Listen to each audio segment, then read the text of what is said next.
오늘은 종려주일입니다. 종려주일에 우리 교회는 계속해서 성례식을 거행해 왔습니다. 성례라고 하는 말은 예수님께서 세우신 새 언약의 의식입니다. 거룩한 예식입니다. 예수님이 세우신 예식을 거룩한이라고 말을 붙이게 됩니다.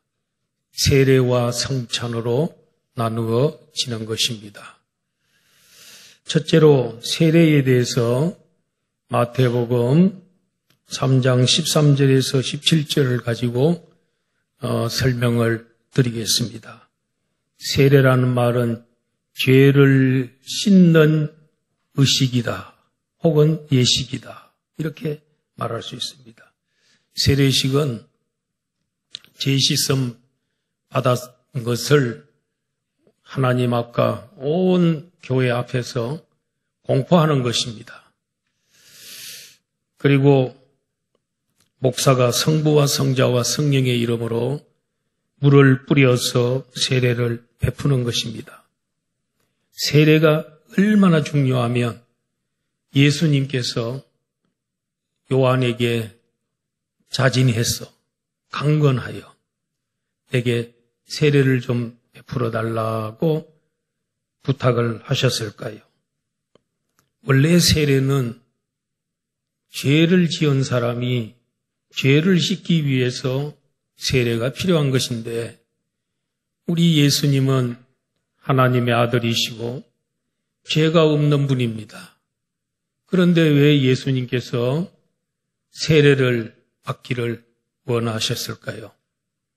예수님 죄가 있어서 세례받은 거 아닙니다.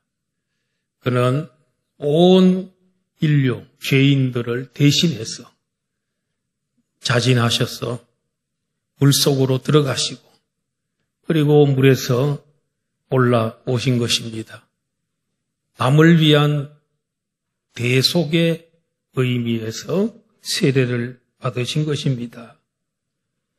예수님은 세례를 받는 모습을 보면 마치 자신이 무슨 큰 죄를 진 것처럼 그렇게 예수님 스스로 그 세례의 요단강으로 들어가셨던 것을 볼 수가 있었어요. 물속에 들어갔다는 영적 의미는 죽음을 의미하는 것입니다. 사람이 물속에 들어가서 오래 있으면 죽는 겁니다. 그리고 물에서 올라왔다는 것은 부활을 의미하는 것입니다. 로마서 6장 3절 한번 보겠습니다. 다 같이 한번 읽어볼까요? 자, 고개를 들고 다 같이 시작. 그리스도 예수와 합하여 세례를 받은 우리는 그의 죽으심과 합하여 세례를 받은 줄을 알지 못하느냐. 자, 예수님 요단강에서도 세례를 받았지만 예수님 진짜 세례는 십자가에서 죽음을 당해 무덤에 들어갔다가 나온 것, 3일 만에 나온 것을 예수님 세례받은 걸로 표현하고 있습니다. 그때 예수님 혼자서 그 무덤에 갔다가 죽었다가 살아난 게 아니고 우리와 함께 십자가를 죽으셨다가 살아났다. 우리를 대신한 거지요. 그분은 우리의 대속자로 오셨기 때문에 그분의 죽음이 우리의 죽음이고 그분의 살아나심이 우리의 살아남인 줄로 믿습니다. 로마서 6장 5절 다 같이 보겠습니다. 시작. 만일 우리가 그의 죽으심과 같은 모양으로 연합한 자가 되었으면 또한 그의 부활과 같은 모양으로 연합한 자도 되리라. 연합해서 죽었고 그 다음에 그분이 살아날 때 우리도 같이 연합해서 우리도 살아났다. 그러므로 바울 사도는 로마서에서 세례의 영적 의미를 설명하면서 우리가 예수님과 함께 죽었다가 함께 살아난 것이라고 했습니다. 물 속에 들어가면 죽음을 상징하고 올라오면 부활을 상징하는 것입니다. 예수님이 요단강에 들어가시면 자신의 죽음과 함께 세상 모든 사람들의 죽음을 상징하고 그가 올라오면 죽었다가 부활하심을 상징하는 것입니다. 우리는 예수님과 함께 물속으로 들어갔고 함께 우리가 살아서 올라온 것입니다. 예수님은 세례 요한에게 세례를 좀 베풀어 달라 그랬더니 세례 요한이 내가 선생님에게 세례를 받아야 되는데 선생님이 내게 세례 받으러 오셨습니까? 가당치가 않습니다. 그랬더니 주님이 세례 요한을 보고 우리가 이렇게 함으로써 모든 의를 이루는 것이 좋지 않겠느냐? 의를 이루는 것이 좋지 않겠느냐? 이 세례를 통해서 의인을 이루는 것입니다. 세상 사람들, 죄인을 의롭게 만드는 겁니다. 그 때문에 나에게 세례를 줌으로 인해서 많은 사람을 의롭게 만드는 것, 이게 얼마나 좋은 일이냐. 의롭다는 말은 죄를 다 사하고 또 구원시켜주는 것을 의롭다 그럽니다. 의인이라고 말할 수 있는 것입니다. 당시에 바리새인이나 사두개인들처럼 율법을 지키고 행함으로서는 한 사람도 의롭다함을 얻을 의롭다함을 육체가 없는 것입니다.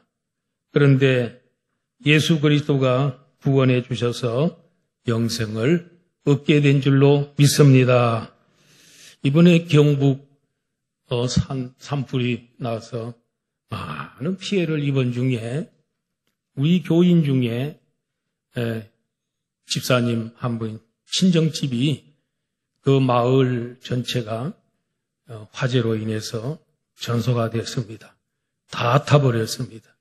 그 동네 전체가 불로서 잿더미가 돼버리고, 근데 우리 친정 어머님은 92세신데 극적으로 이렇게 피신하셔서 살아나셨습니다. 그리고 살았습니다.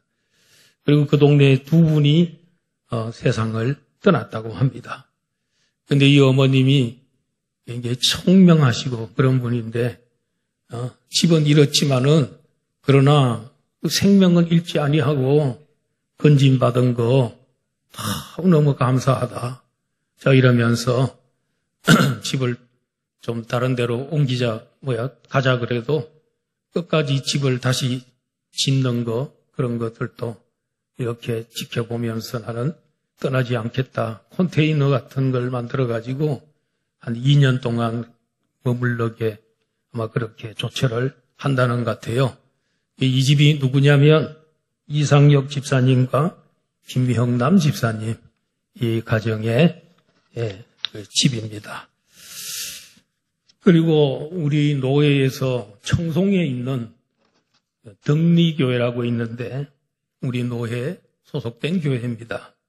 이번에 노회 때 담임 목사님을 만났는데 교회 50m까지 3면으로 불이 쳐들어왔는데 거기서 불이 이제 멈췄고 교회는 전혀 그 피해가 없답니다.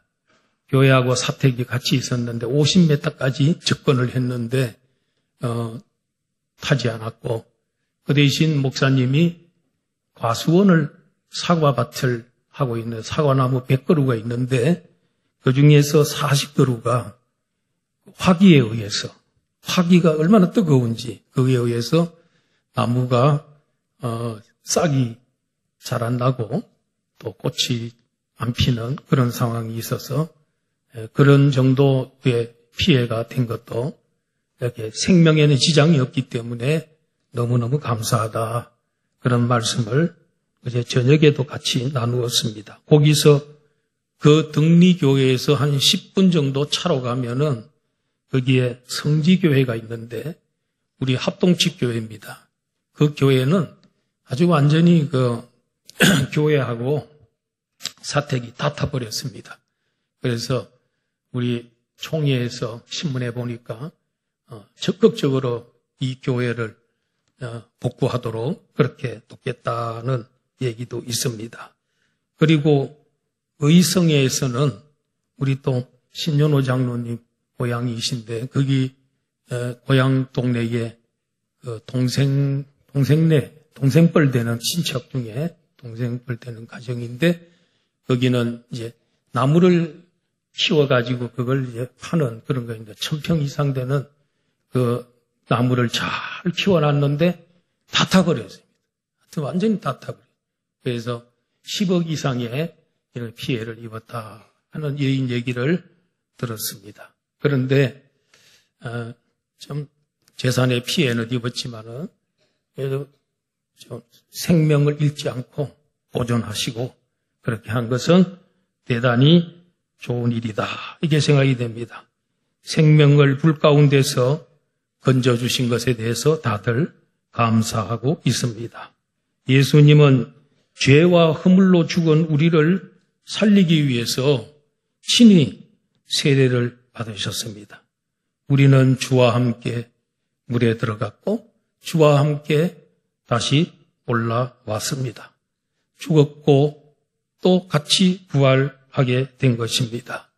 자, 예수님이 물에 들어갔다가 올라오셨을 때에 하늘이 갑자기 열렸습니다. 환하게 하늘이 문이 열리더니 성령님이 예수님 머리 위에 내려 비둘기처럼 비둘기가 살짝 내려앉듯이 예수님 위에 충만하게 임재하셨습니다.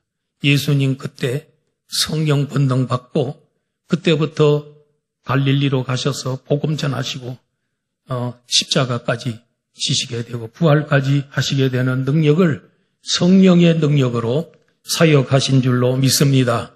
우리도 세례받으면 하늘문이 열리는 줄 믿습니다. 성령이 세례받은 사람에게 우리가 세례받기 전에 물세례받기 전에 성령 세례 먼저 받습니다. 세례받으면 성령의 사람이 됩니다. 성령이 세례받는 사람에게 임하셔서 거듭나게 하시고 중생하게 해주시고 그 다음에 보혜사가 되셔서 늘 함께 해주시고 옆에서 도와주시고 어떤 때는 성령 충만함을 주시고 열매도 맺게 해주시는 이 성령을 세례받은 자는 성령을 떠나서 살 수가 없습니다. 성령님이 그를 지켜주는 줄로 믿습니다.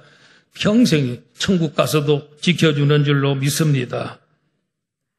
그리고 그 다음에 세례 받는 곳에 하늘에서 성부 하나님의 음성이 들렸습니다. 이는 내 사랑하는 아들이요 내 기뻐하는 자라. 그런 음성이 들려왔습니다. 무슨 말입니까?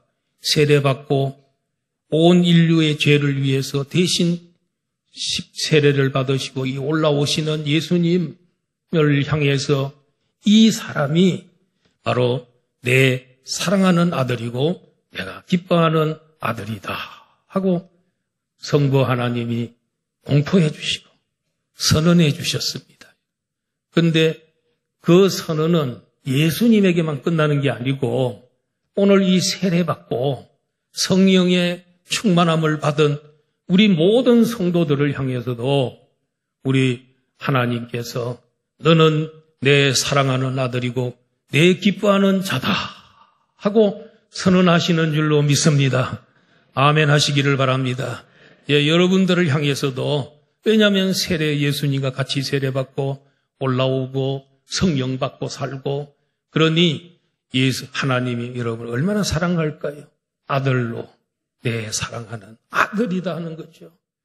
김성광 목사님이 이번에 수세자 교육을 하다가 그 수세자 교육 받는 사람 중에 한 분이 목사님 우리가 예수님 믿으면 왜 하나님의 아들이 됩니까? 뭐 하나님 손자도 될 수 있고 그다음 뭐 이렇게 될 수 있는데 왜 꼭 하나님의 아들로 우리를 하나님 우리 아버지가 되시고 왜 그렇습니까? 이렇게 질문이 들어왔다 그래요. 그래가지고 제가 연구를 좀 해봤어요. 이거 왜 우리가 예수 믿으면 하나님 손자가 되는 것도 아니고 하나님의 무슨 일꾼이 되는 것도 아니고 아들이 되느냐? 그건 간단해요. 우리를 위해서 하나님께서 보내주신 분이 누구예요? 독생자 예수 그리스도. 하나님 하나밖에 없는 아들을 우리를 위해서 이 세상에 보내주시고 하나님이 세상을 이처럼 사랑하사 독생자를 주셨으니 이는 저를 믿는 자마다 멸망치 않고 영생을 얻게 하려 하심이니라. 할렐루야. 그래서 예수님이 하나님은 자기 아들은 십자가에서 죄짐을 짊어지고 저주받고 죽게 하시고 그 아들 죽고 난 다음에 그 피값으로 제값은 아닙니다. 제 피값으로 그 사온 아들이 누구예요? 사온 사람들이 여러분들이에요.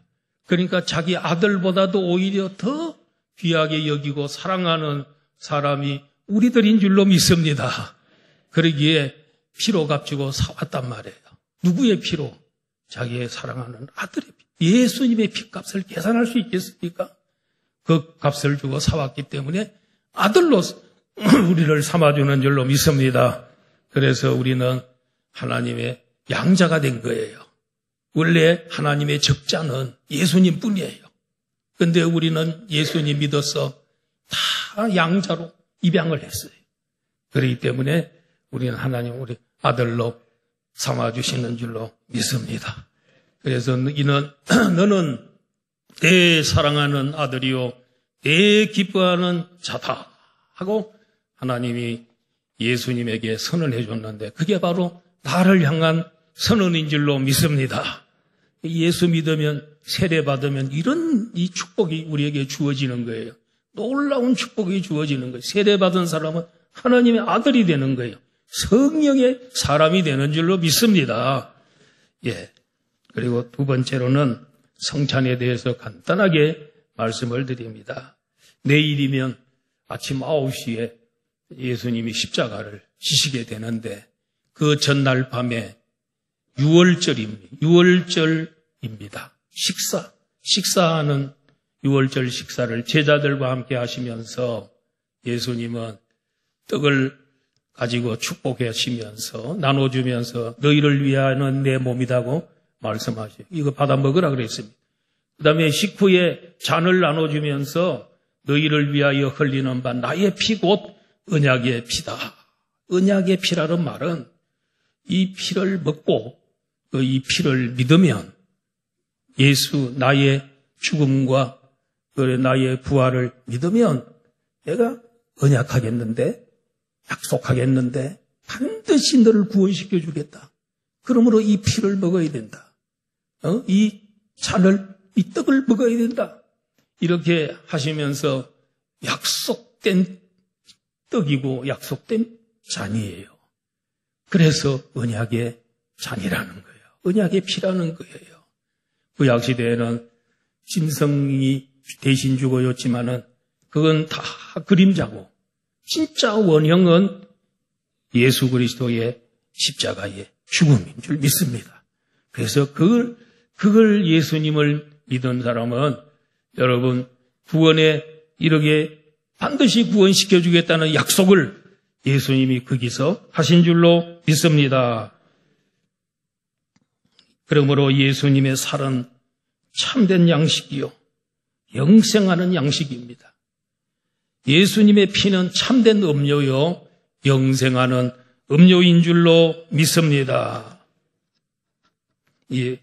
우리가 성찬식을 이제 곧 시작하겠는데 그 로마 캐톨릭 교회에서는 천주교에서는 신부가 성례를 집행할 때 그리고 떡을 나눠주고 잔을 나눠줄 때 그 순간에 예수님의 진짜 살이 되고 예수님의 진짜 피가 된다. 그래서 그 미사하는 시간에 예수님의 진짜 살을 먹고 진짜 피를 마신다.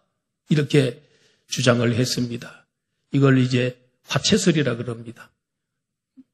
몸체자로 몸으로 변한다는 거죠. 이 떡과 포도주가. 그러나 우리 칼빈주의에서 칼빈 선생님은 그게 아니다. 왜냐하면 예수님이 부활하신 후에 몸을 가지고 이 몸을 가지고 부활 성천하셔서 하나님 보좌 우편에 앉아 계시는데 예수님이 영과 육체를 같이 갖고 가셨는데 우리가 성찬식 할 때마다 예수님이 내려오셔갖고 몸을 주고 피를 주고 이건 아니다. 그건 안 된다. 이 성천하신 분은 어딘가를 계시는 분이기 때문에 아니고 이 성찬 예식을 할 때 예수님이 영적으로 이곳에 오셔서 임재해 주신다. 영적 임재설. 이게 우리 합동지역, 우리 보수신학, 개혁신학의 그 신학입니다. 할렐루야. 오늘도 우리가 떡을 나누고 얘기할 때 예수님이 우리 가운데 오셔서 계실 줄로 믿습니다. 그래서 우리는 예수님 또 말씀하시기를 내가 하나님 나라에서 새로운 것을 먹을 때까지는 이 세상에 있는 포도주를 나는 그걸로 먹지 않겠다 이랬습니다. 우리도 이 세상 떠나서 천국 가면 하나님께서 참으로 뭔지는 모르겠는데 그 포도주가 어떤 포도인지는 모르지만은 한번 먹으면 영원히 가라지 않는 포도주. 그리고 또 먹으면 영원히 줄이지 않는 떡, 생명의 떡, 영생의 떡. 이거 바로 예수님이잖아요. 예수님 믿는다는 말은 예수님 먹는다는 말입니다. 그래서 예수님을 그의 살과 피를 먹는 자는 영생한다고 했습니다. 우리 기독교는 먹는 종교입니다, 여러분. 그래서 예수님의 살과 피를 먹는 종교입니다. 초대교회에서는 로마 제국이 왜 기독교인들을 그렇게 핍박했냐면 저들은 모여서 늘 살과 피를 먹는다. 사람의 살과 피를 먹는다고 오해를 했기 때문에 그렇게 성찬식을 보고. 그런데 그건 맞는 말이죠. 예수님의 살과 피를 그걸 먹어야 우리가 에너지가 공급되고 영생하는 힘이 솟아나고 예수님을 먹어야 됩니다. 예수님을 믿어야 됩니다. 예수님 영접해서 내 속에 들어와야 영생할 수 있는 힘이 에너지가 오는 줄로 믿습니다. 오늘 이런 자세를 가지고 우리가 성찬에 임해야 될 줄로 믿습니다. 세례받아야 하나님의 사랑받고 기뻐하는 아들이 됩니다. 그리고 성찬식에 참여하여 예수의 살과 피를 먹어야 영생합니다. 오늘 이런 좋은 은혜가 여러분들에게 있기를 주의 이름으로 축원합니다. 아버지 감사